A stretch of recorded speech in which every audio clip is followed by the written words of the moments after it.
tremendous amount of energy that's going into this project where people get so excited on a day-to-day basis, not only because we're the scope and the size of it, but also because we're crafting a new IP. The opportunity to design a fantasy world, an entirely new fantasy world, is really something I think not a lot of people in this business get to do. We didn't want this just to be another generic fantasy world. We really wanted to sing and show something that people hadn't seen before. One of the goals of the team has been to specifically say, oh, that's Reckoning.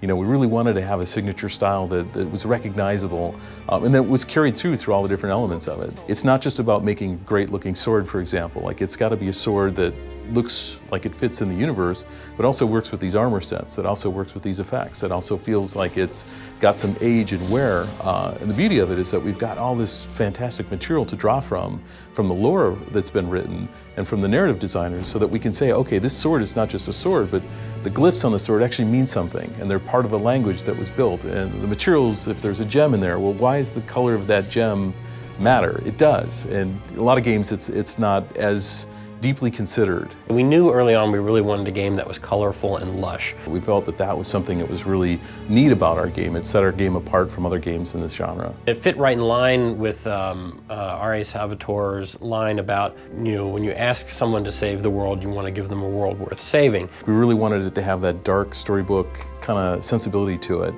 so that it wasn't trying to recreate reality. There was one piece that I did where it's sort of this large half-snake fish lady attacking a hero, and she's surrounded by these smaller kind of fishman soldiers, and they're in this swamp. And when you look at it, you can kind of tell, okay, there's a story here, and I want to know more about these creatures and these characters and what the environment is that they're in. There's two different directions that people generally take. Either really try to make it photoreal, or they try to design it, like design every element, and we went the second path. So the role of a concept artist is basically to take the initial ideas that come either out of brainstorming meetings or from designer documents, sort of visualize them in 2D.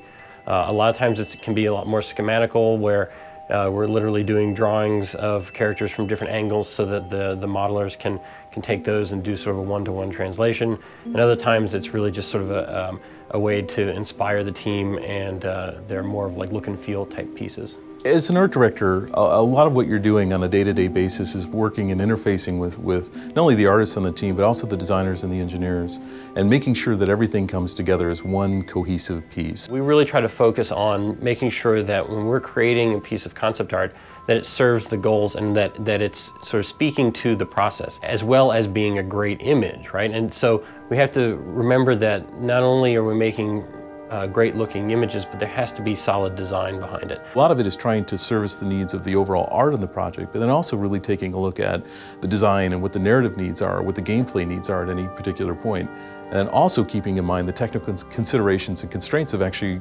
producing a game that we can put on a box that people can play.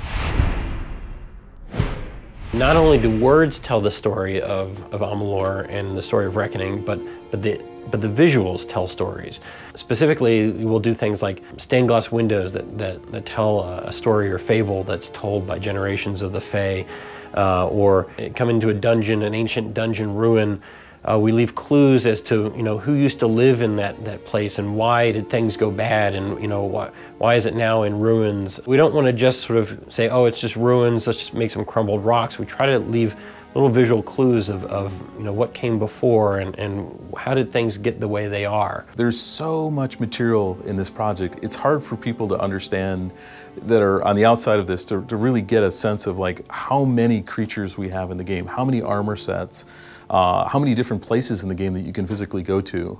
Some of the times we talk about this, it's like someone laying out an entire state, you know, like road by road, signpost by signpost, and making sure that all of it feels filled in and cool and cohesive and all put together. We don't want to just go, okay, you know, everybody knows what a troll looks like. We really want to think about the creature and the design of it from the ground up. One of the things that typically is difficult about putting large creatures into a game, you don't want it to look like you're just sort of hacking at their knees. We really wanted to bring the most important or most interesting part of the troll, which is his big, massive head, down closer to your level.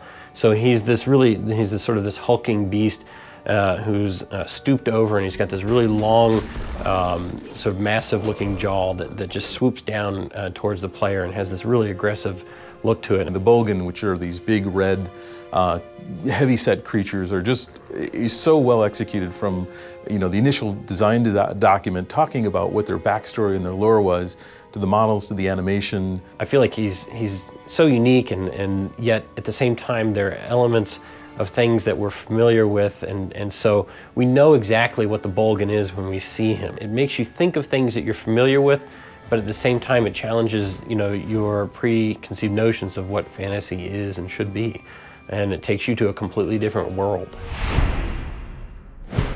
A lot of games and movies today, you know, very little is left to the imagination of the viewer. And while, you know, there's a lot of really fun and exciting and amazing things in the world of Reckoning, we also want to leave them with this hint that it's all part of an even more massive and compelling world. One of the things that's been said a lot, you know, that there's this 10,000-year history that RA has developed. It really is there. And if you go through and you play the game and you see all the individual bits and pieces and you start to talk to the individual NPCs in the game and read the books that are there, you start to realize, like, wow, they really did try to reference all that stuff. It really is in there to find. While we may not tell everybody everything, it makes people have questions in their mind and say, well, what is this world about? And what's the bigger story? And what else is going on here? Everything was considered.